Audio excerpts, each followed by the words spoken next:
En la época de Roma, que vale un imperio. Y ten cuidado, que el perro no te muerda el trasero.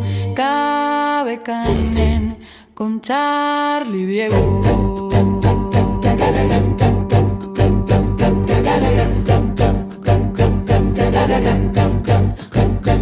Cabe Canem en la época de Roma, que vale un imperio. Y ten cuidado, que el perro no te muerda el trasero. Cabe Canem con Charlie Diego.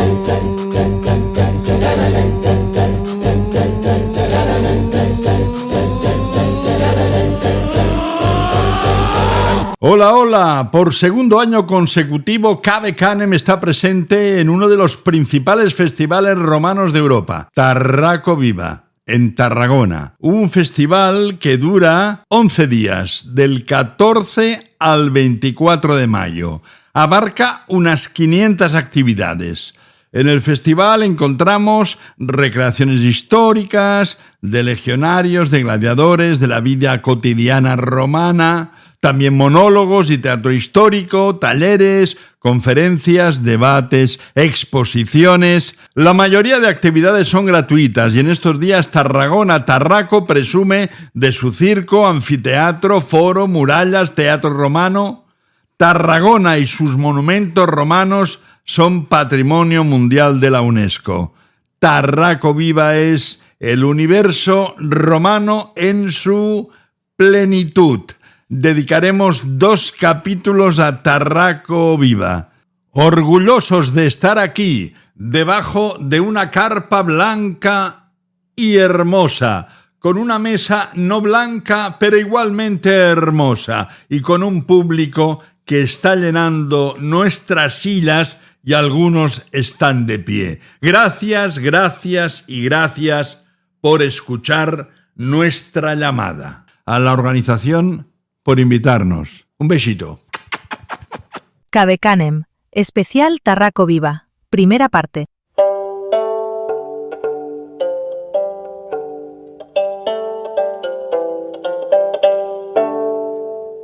Florea certa me umel et ai tibi carmina dono.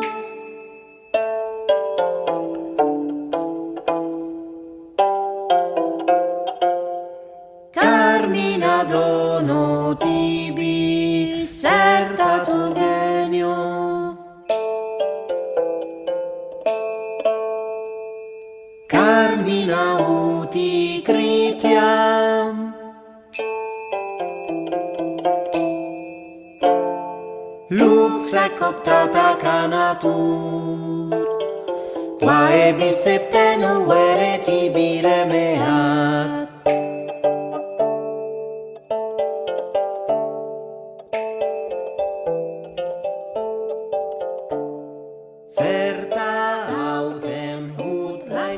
Ludi Scaeniki significa juegos teatrales. La música antigua de Roma no sería lo mismo sin Ludi Scaeniki. ¿Cómo se lleva a ser de Roma o vivir cerca de Roma?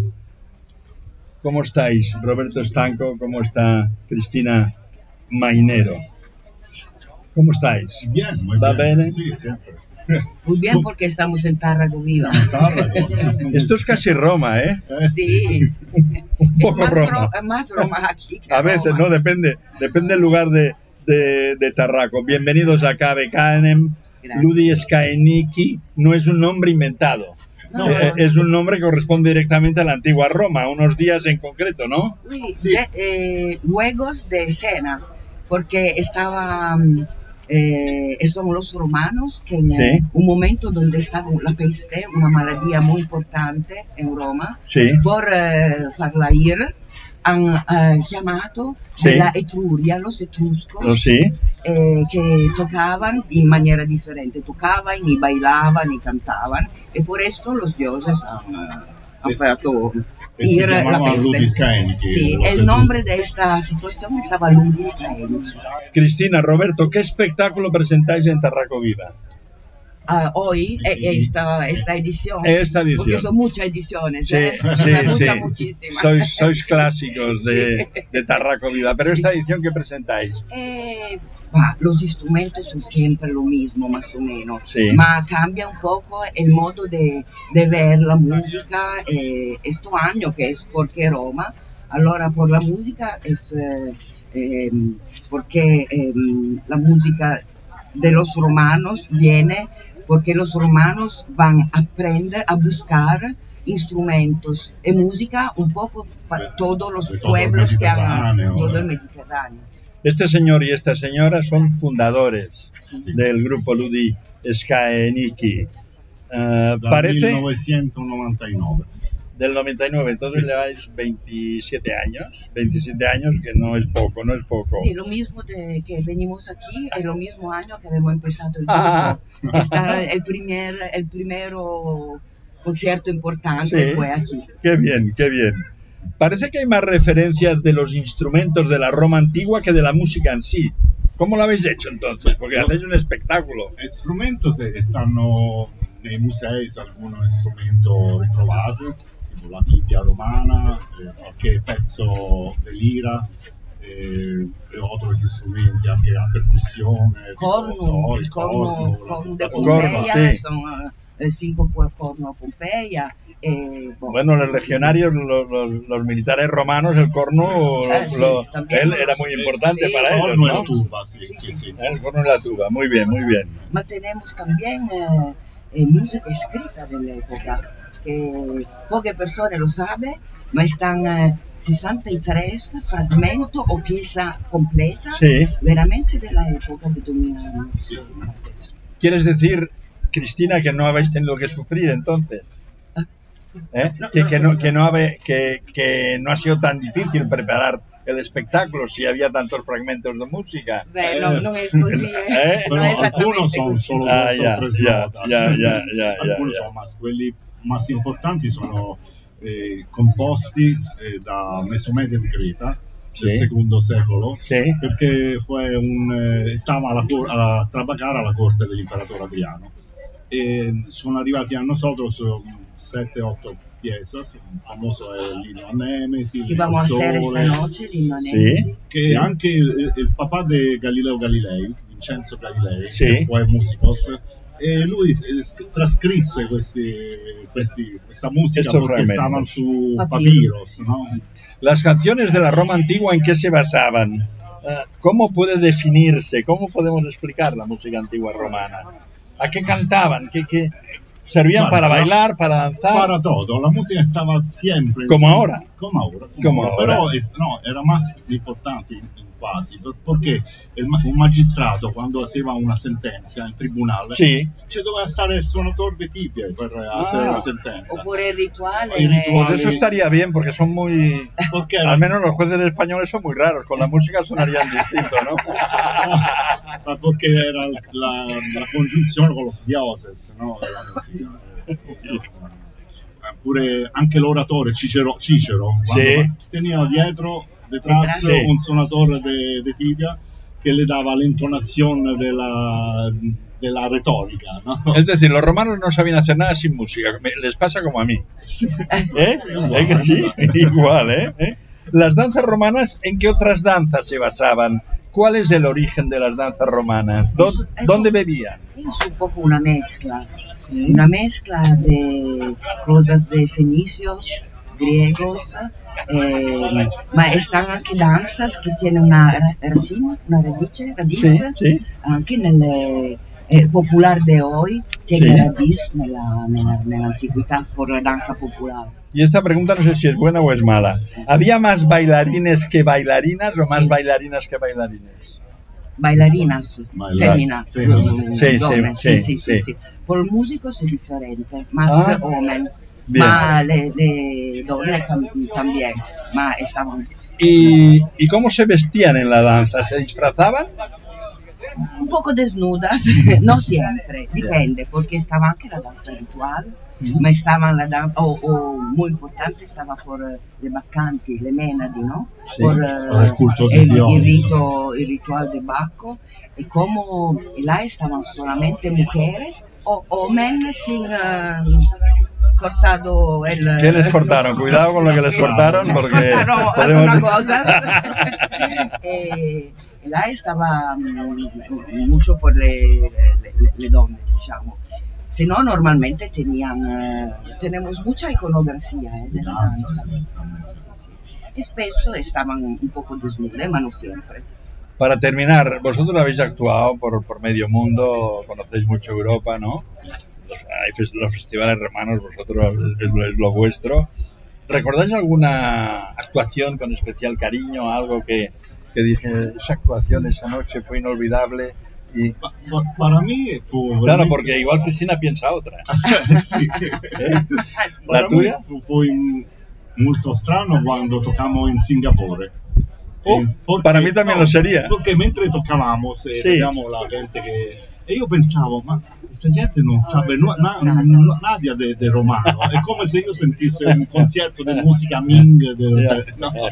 Allora fue muy Para mí es verdad, está uno de los conciertos aquí, porque muchos años antes habíamos sido musical Subaco, Bacanaglia, estábamos con 6 bailarinas, bailarinos, muchos músicos. Estábamos aquí en el Camp de Mart con 2.500 personas. Fue veramente emocionante esto. Cristina, muchas gracias por estar aquí con nosotros. Gracias. Roberto, gracias también. Gracias. Gracias. Tanti. Sì, perfetto. Tanto, grazie tanto. Va bene, grazie. Arrivederci, bye.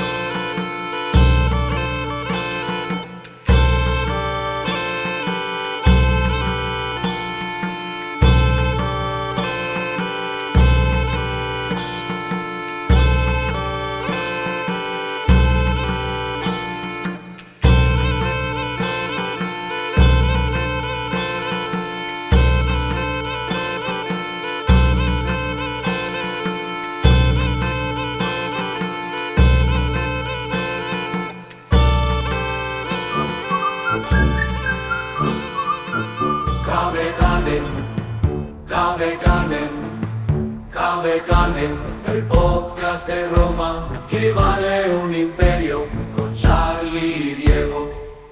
Cave Canem,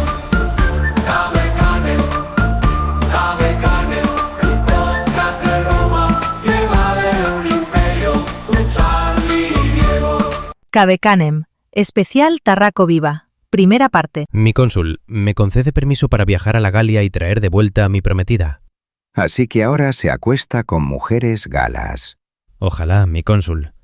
No sé qué ha entendido usted, soldado. Y tampoco me interesa. Ah, vale. Guardias, arrestad a este imbécil por colaborar con el enemigo. ¡No! ¡Por Júpiter, no!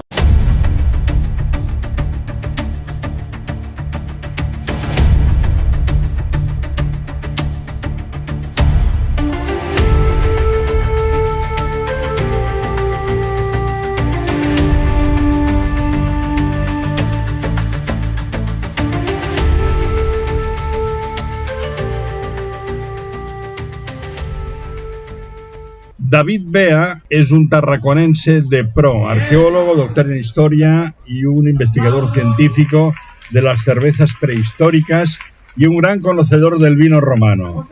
David, bienvenido a Cave Canem. Muchas gracias, buenas tardes. David, bueno, si se oye de fondo algo es que están matando a algún gladiador. Eso forma parte de la recreación histórica. Esto es Tarraco Viva, ¿no? Exacto, y está bien viva Tarraco Viva. David, ¿qué hemos de saber de las cervezas prehistóricas? ¿Cuáles son las claves? ¿Cómo lo hacían? ¿Cómo se lo montaban? ¿Cómo la componían? Bueno, esto es una respuesta larga, pero no te la voy a... Sí, házmela corta. Sí. Vamos a ponernos en la respuesta más limitada, más corta, porque la cerveza en estos momentos, arqueológicamente, tiene unos 13.000 años aproximadamente, es muy antigua. Es anterior a la agricultura, es anterior al vino, por supuesto, y ha variado muchísimo el concepto que tenemos hoy en día de una cerveza una caña que nos podemos tomar en un bar, es muy diferente de las primeras cervezas rituales, que aparecen en contextos rituales y funerarios, y que se parecen mucho más a unas gachas alcohólicas, una sopa alcohólica, que no en las cervezas que hoy tenemos. La cerveza más antigua es Rakefet Cave, que es una cueva funeraria en el Monte Carmelo, al lado de Haifa, de Israel, y son 13.000 y pico años antes. Son natufienses, todavía no son agricultores, pero saben hacer cerveza malteando el grano, y aparece en un contexto funerario, son cervezas rituales. Por lo tanto, las cervezas prehistóricas son muy diferentes de las nuestras, son potentes, son cervezas pensadas para ser consumidas en aspectos rituales, por chamanes, por sacerdotes, y en muchos casos encontramos cervezas que tienen incluso hierbas psicotrópicas para poder potenciar este viaje hacia los antepasados. Entonces iban bien colocados los antepasados. Bien colocados los chamanes y los sacerdotes. De hecho, hasta Mesopotamia no tenemos el concepto tan nuestro de un bar, ¿no? De un bar o de un pub.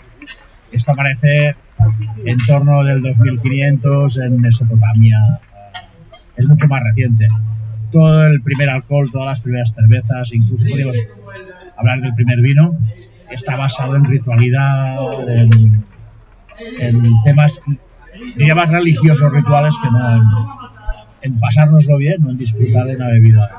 Estamos en Cave Canem con David Bea, sabe mucho del vino de toda la vida, de antes, de los siglos anteriores, de la historia del vino, de las cervezas, etcétera, etcétera. Y lo estamos haciendo delante del público que está en Cave Canem, un público al que agradecemos que esté aquí, porque habitualmente estamos encerrados solos en un estudio, y hoy estamos aquí con este sol, con esta agua que debemos tomar de vez en cuando, ¿no? Mira, podía ser vino o cerveza, pero es agua, con esos gladiadores al fondo, con este sol mejor en que se oyen luchar en una carpa que nos han puesto, una carpa blanca, una carpa casi transparente, lúcida, en fin, ya no sé qué decir para potenciar la carpa. Por cierto, luego podremos obsequiar.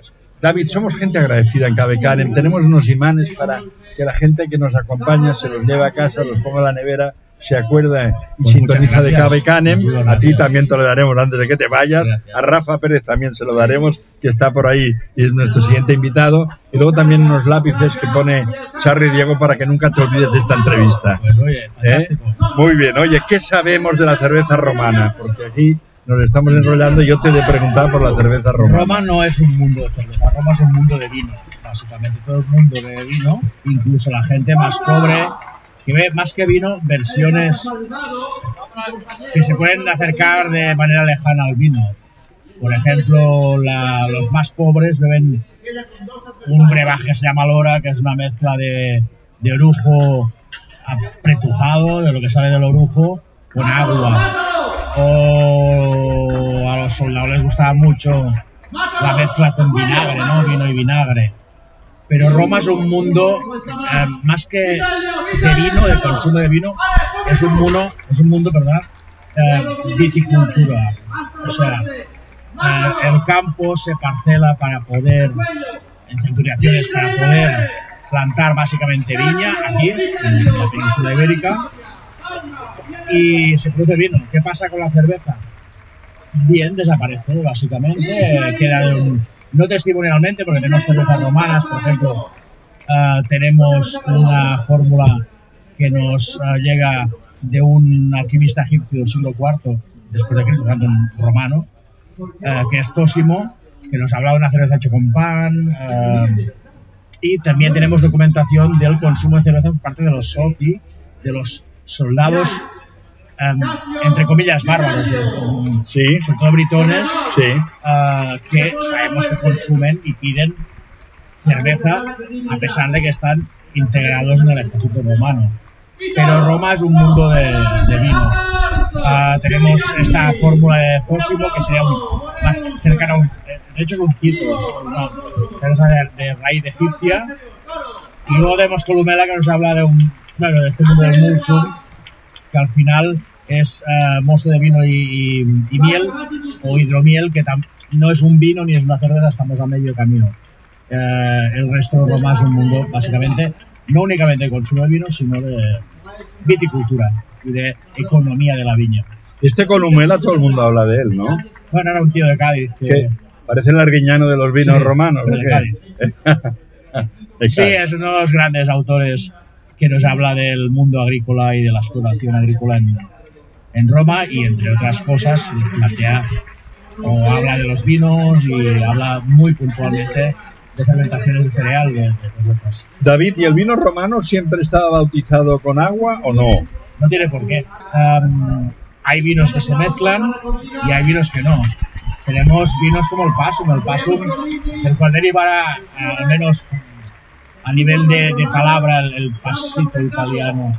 Estos vinos dulces, ciertamente potentes, de 12, 13 o 14 grados, o más incluso, que no son vinos dulces, no son vinos pensados para ser aguados. Tenemos vinos... Bueno, el tema del vino en flor, que hoy en día podemos encontrar en Jerez, por ejemplo, es un concepto que los romanos ya utilizan.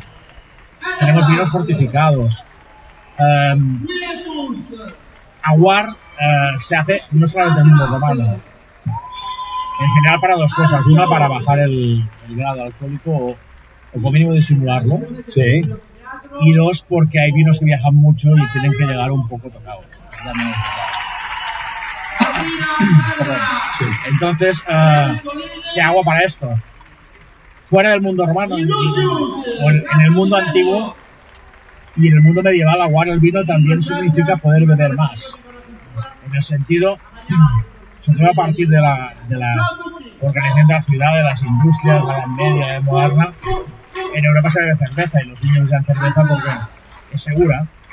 Cervezas de poco grado, 3 grados, 4, que son seguras. David Bea, ¿cómo son tus talleres o catas de cerveza o vino? ¿Cómo te lo montas?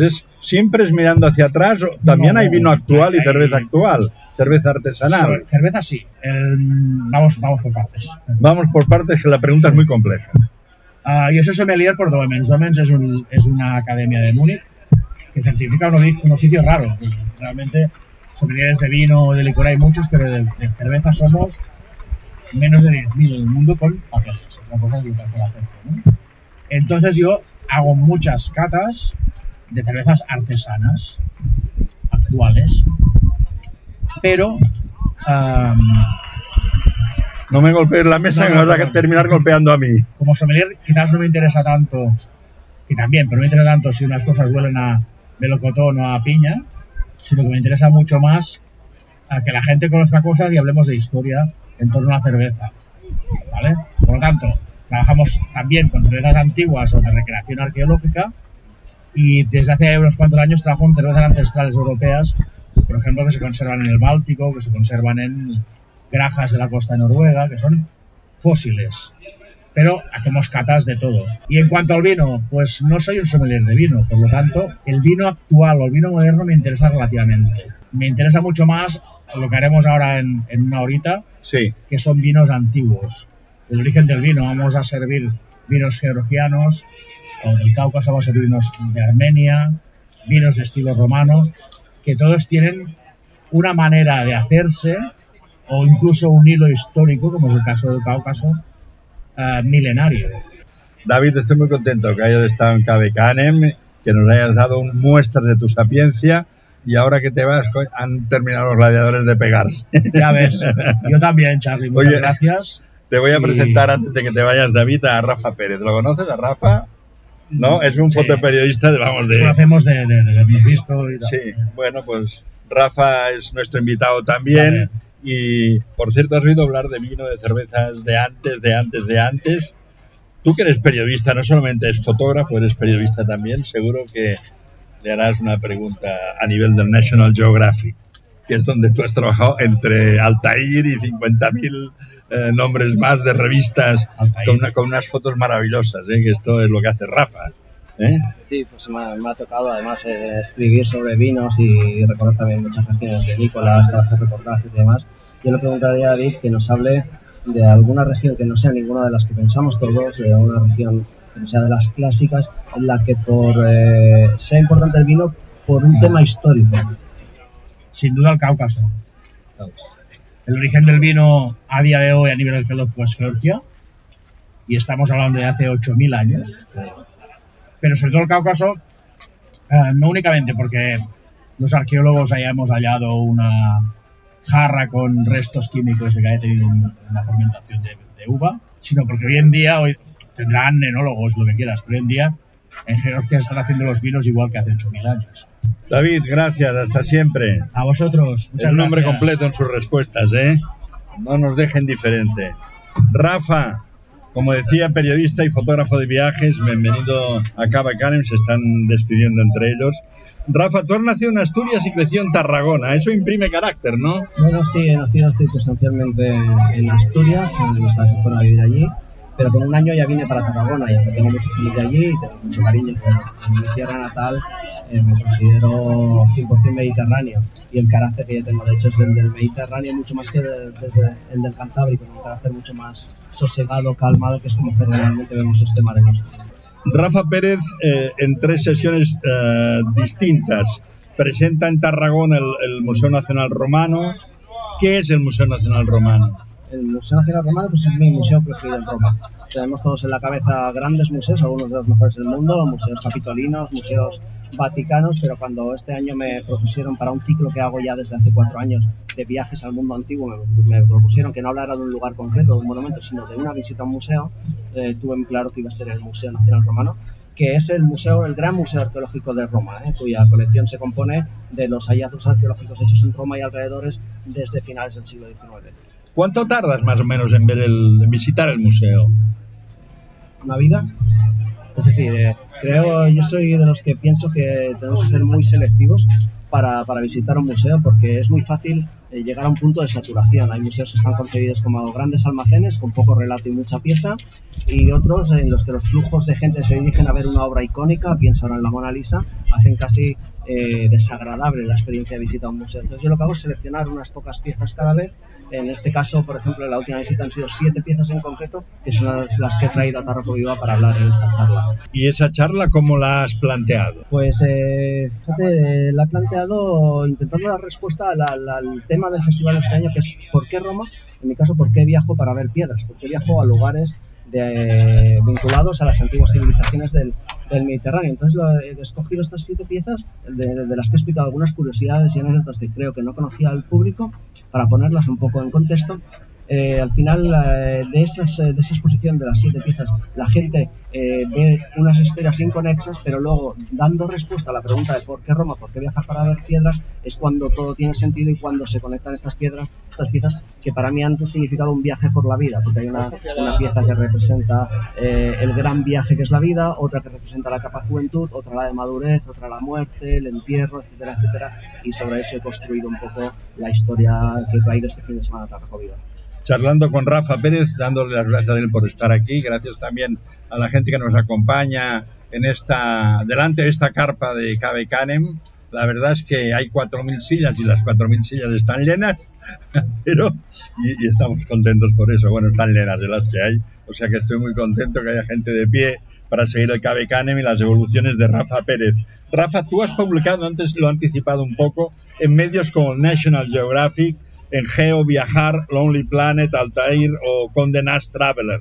No está nada mal, ¿no?, por ser un becario. Bueno, al final publicas en los medios que te corresponden. Desde el principio tuve claro que quería dedicarme al periodismo de viajes y a la fotografía de viajes. Ya son 27 años, entonces mi mercado eran las revistas de viajes, tanto las que había en España, como las que has mencionado, como otras muchas del extranjero. Lo que pasa es que esos medios cada vez son menos y he ido transformando un poco mi profesión, porque al final cuando me preguntan si soy más periodista, más fotógrafo o más viajero, siempre digo que a mí lo que me gusta es contar historias, en el formato que sea, de la manera que sea.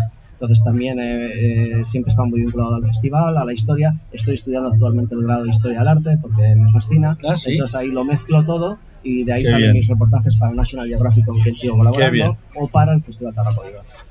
He estado observando, leyendo, mirando dónde has hecho reportajes y la verdad es que en medio mundo, en el mundo entero, en Hong Kong, en Tailandia, en Japón, en Kenia, en Islandia, en Chile y tantos países.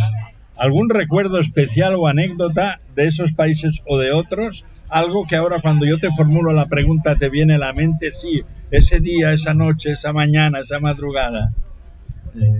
Es una pregunta súper compleja. Ya lo sé. Cuando te preguntan cuál es tu país preferido y dices, bueno, ¿qué quieres ver? ¿Naturaleza? ¿Quieres disfrutar de la gastronomía? ¿Quieres ver cultura? ¿Quieres una civilización clásica? Pues cada país tiene lo suyo, ¿no? Con naturaleza me quedo con Chile, con cultura, historia, etcétera, con cualquiera de las civilizaciones clásicas del Mediterráneo, sobre todo Italia, mundo romano, pero también Egipto y Grecia, por supuesto. Entonces, bueno, anécdotas hay muchísimas de muchos ratos, pero al final, con el paso del tiempo, fíjate que es una cosa que no tenía tan clara al principio, pero con el paso del tiempo, que era más viajar, ahora lo que tengo claro es el lugar donde quiero volver, que es Tarragona, que es donde me siento a gusto, donde tengo mi vida hecha, mis amigos, pues está mi pareja, y donde tenemos este pedazo de festival que pues está muy bien lo que dices, oye, está muy bien. Bueno, ya lo dicen en catalán, ¿no? No sé qué, no sé cuánto y torna al bord. Roda al món y torna al bord, dicen en catalán, ¿no? Es, sí. Y los catalanes no son tontos. Y este es mi lugar, sin duda, mi lugar al que volver. Muy bien. ¿Viajar es sentirse solo algunas veces o solo algunas? Fíjate, esas preguntas sí la puedo responder. Lo más gratificante que me ha dado mi profesión han sido ciertos momentos de soledad, y lo peor que me ha dado mi profesión han sido ciertos momentos de soledad. Es decir, la soledad se vive de maneras muy diferentes, depende de las circunstancias del destino, de cómo hayas estado en un reportaje, de lo que te motive el destino que estás visitando, de tus circunstancias personales, las que dejas en casa, etcétera, etcétera. O sea, que la soledad está presente de una manera o de otra en muchos de mis viajes. ¿Qué país te queda por visitar y que no quieres dejar de hacerlo? No me marco países, fíjate, nunca he contado, no sé cuántos países he visitado. No es una cosa que no he querido contar nunca, porque no va de eso. Mi concepto del viaje no va de contar países ni de poner etiquetas. Está bien, está bien. No conozco mi provincia. Hace poco celebrábamos el cumpleaños de una amiga, de un amigo, perdón. Alquilé una casa en la Argentera, a 4 pasos de aquí. En bicicleta tardas 1 hora en llegar, y hicimos una ruta subiendo al castillo de Estornaló que me pareció absolutamente maravillosa. He estado 1 hora en mi casa. O sea, si no conozco mi provincia, ¿cómo puedo conocer el mundo o plantearme que conozco 100 o 200 o 3.000 países? O sea, no me interesa eso. Entonces, países por conocer, también he reducido mucho mi círculo, y mis viajes personales ya siempre o casi siempre son a lugares relacionados con las civilizaciones clásicas del Mediterráneo. Es un interés personal, la vida se va cortando, entonces me interesan mucho otras culturas, por supuesto, pero me siento más afinidad con un romano de los tiempos de Augusto que con un tailandés de la actualidad. Rafa, te agradezco mucho que hayas estado aquí y que me hayas sido puntual. Eres el interlocutor con el que uno sueña. Se explica bien a la hora. ¿Qué más se puede pedir? Ha sido un placer. Gracias, Rafa. Ya me enviarás estas fotos que has hecho antes, porque es un lujo. Claro. Tú, con lo que has retratado en tu vida, retratarme a mí es una cosa sencilla, fácil. He hecho la pausa esta porque, aparte de las actividades y las conferencias que hago, pues me encargo de la edición de la revista del festival, entonces hay que ir cubriendo gráficamente todos los actos que se puedan para el año que viene. Estás en todo. Gracias, Rafa. A vosotros. Adiós, un aplauso de este público que tanto le quiere. David Bea tendrá celos porque no he pedido el aplauso para él.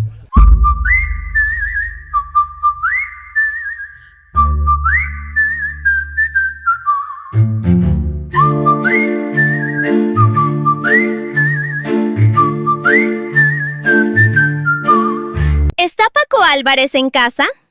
No, en estos momentos Paco Álvarez, llamado el Romano, no está en casa. Está reunido con algunos senadores en algún lugar no determinado.